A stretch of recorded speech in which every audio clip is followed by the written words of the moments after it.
Okay, students, I discuss about the ways of calling the constructor. So let's start about the topic.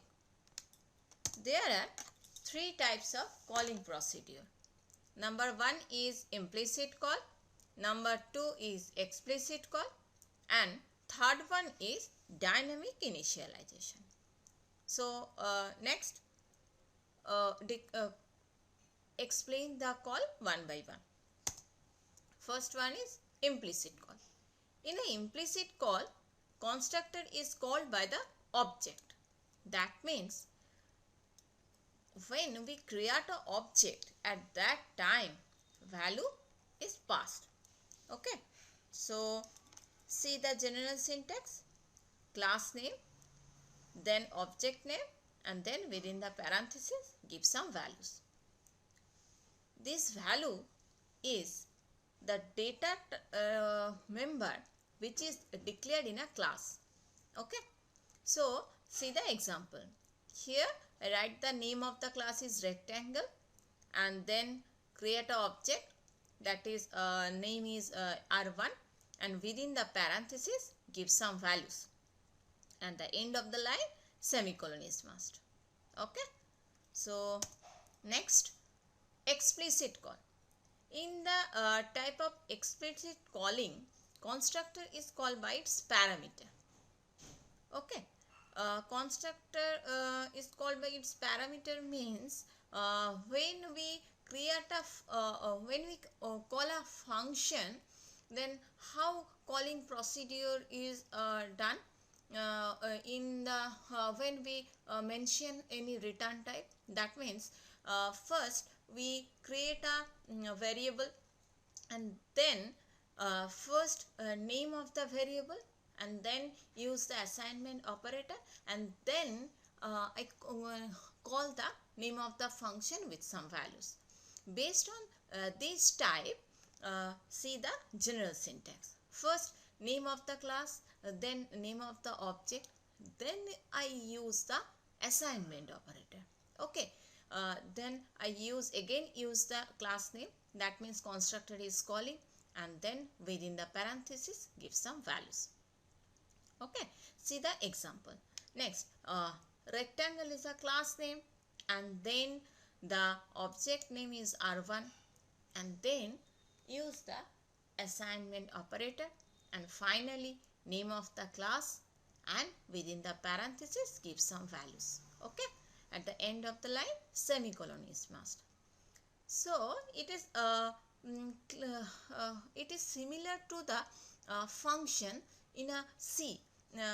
You quite remember that in the first step, first we create a type of the data type, that means which is the class type, and then I write the variable name which is the based on the data type.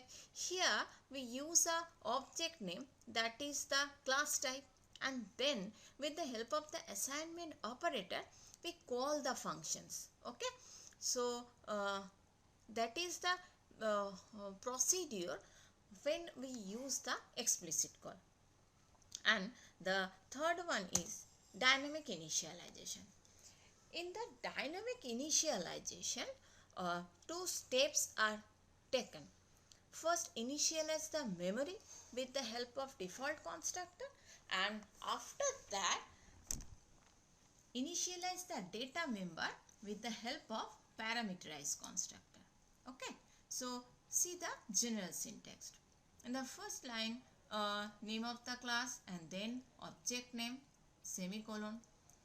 Next line, data type space variable name, and then the values of the variable is given through the keyboard with the help of cin object and extraction operator. Okay, that value is passed through the next line, that means object name, assignment operator, name of the class, and within the parenthesis give some values. So see the example, general syntax is clear.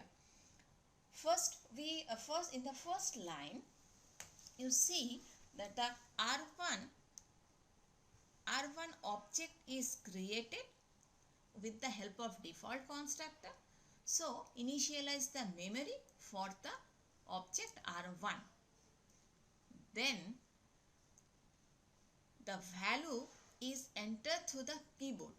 So first we declare the data type and declare the variable name, and then with the help of cin object we put some values through keyboard which is changeable. That means this value is changeable for time to time, and that is using the runtime, and then this value is entered through the parameterized constructor and initialize the object R1.